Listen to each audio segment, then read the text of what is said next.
Much like human relationships, NBA teams can go into a honeymoon phase following the acquisition of a star player or coach, or the conclusion of a season in which they performed better than expected. But in the same way, things can suddenly start to look different fairly quickly when things don't go that well. In the case of the Philadelphia 76ers, that period finished in the worst possible way when they were swept out of the first round of the playoffs during a season in which they were considered to be among the best teams in the East. And while their disappointing performance has led to many questions that will need to be addressed whenever the offseason officially begins, the team has already made a few changes that deserve attention and could end up being the difference for their future, with the main one so far being the hiring of head coach Doc Rivers. Welcome to Courtside. Today, we'll talk about how things are looking going forward for a Sixers team that took a step back after a promising season. Shortly after the new millennium started, things were looking very good for Philadelphia, and there was reason to believe the Sixers would win a championship.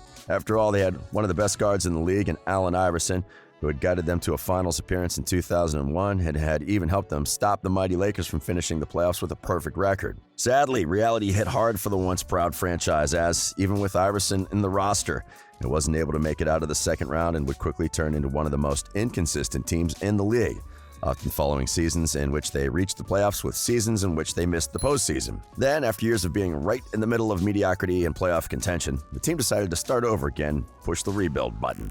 However, under the leadership of general manager Sam Hinkie, they would do it in the most unconventional manner possible.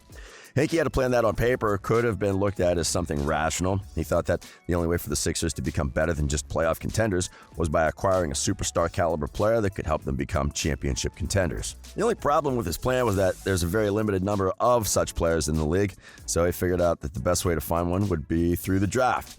But to be able to select the most talented young prospects, they needed to have a few high selections, and the easiest way for them to get one of those was by losing many games. Thus, Hinkie started his plan by getting rid of all the good players the team had at the time, trading some of them for future draft picks, and signing players that were among the least talented ones in the entire league.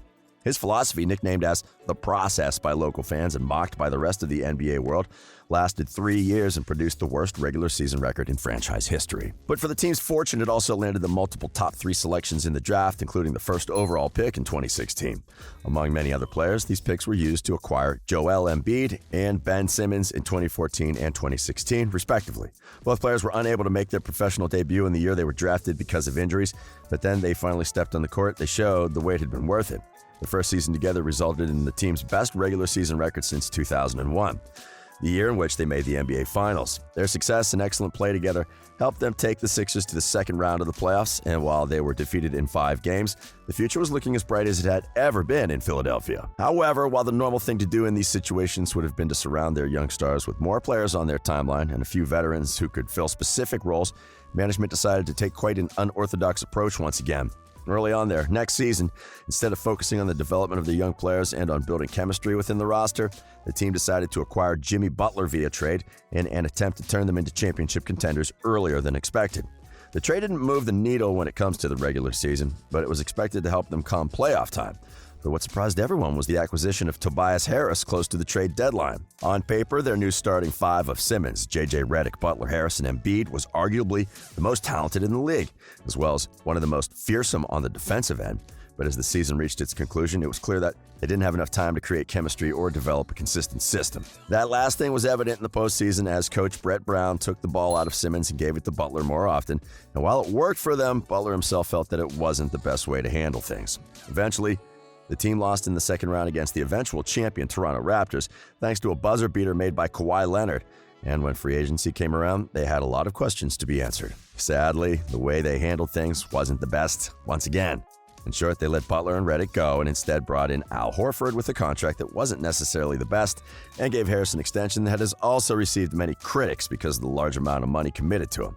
In hindsight, we're now clear that both moves weren't the best. But at the moment, they made at least some sense and once again provided the team with one of the most solid starting units in the league on paper. Horford, who was regarded as one of the few big men who could defend Embiid in the Eastern Conference, was acquired to take that load away from their star center in a potential matchup against the Celtics and to form what should have arguably been the most effective defensive front court in the NBA. Harris, on the other hand, who was the closest thing to an all-star without actually being one, was expected to turn into the player who would be able to create shots in the clutch and become their closer, much like Butler had been in the previous year. But as the season progressed, things just didn't work well on the court for the Sixers. Spacing-wise, there was always many critics as neither of the starters was a solid three-point shooter, and this took away space where all of their stars preferred to operate. Then, as injuries forced some of the starters out for a few games during the season, many questioned their fit, especially the ones between Embiid and Simmons, given that when one of them played without the other, they had much better performances on the offensive end. Still, the games went by and the Sixers were unable to figure things out. Instead, they became one of the most inconsistent teams as they had one of the best records in the league when playing in Philadelphia and one of the worst records when playing elsewhere. And while there were hopes they would somehow be able to figure things out when the playoffs started, Simmons suffered an injury inside the bubble that took him down for the rest of the season and left the team without one of their best two players. That, along with all of their other issues, made things easier for a Celtics team that was as focused as ever and didn't waste any time in sweeping their longtime rivals out of the postseason. The result cost Brown his job as head coach and also triggered a few moves in the front office, with more expected to come as the offseason gets closer. But even as the dust settles, the team made a move that might finally help them build some consistency. On October 3rd, the team confirmed the signing of Doc Rivers as their new head coach, and the move immediately received praise by players and most of the basketball world.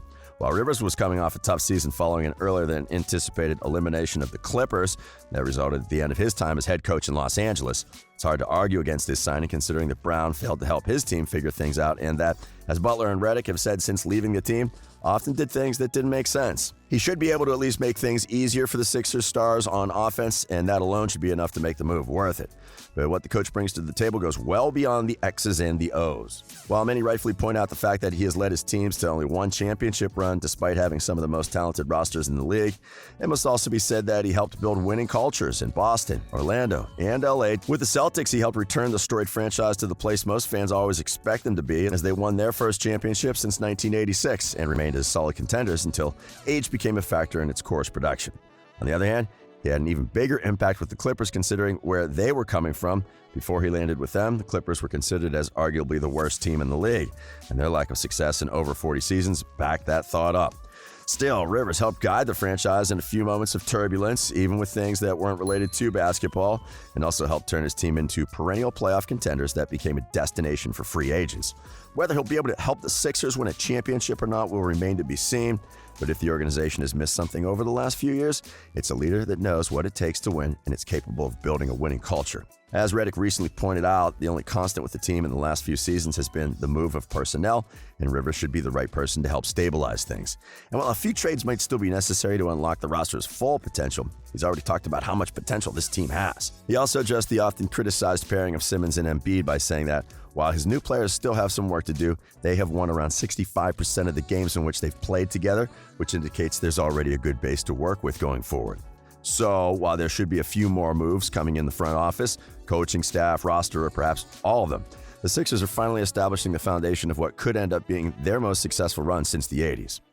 Overall, Philadelphia has dealt with one of the strangest periods in basketball history, going from being a team that was too good to earn high draft picks and too bad to make deep playoff runs, to a team that was actively trying to lose games, and then to a team with a lot of talent that suddenly finds itself facing a wall.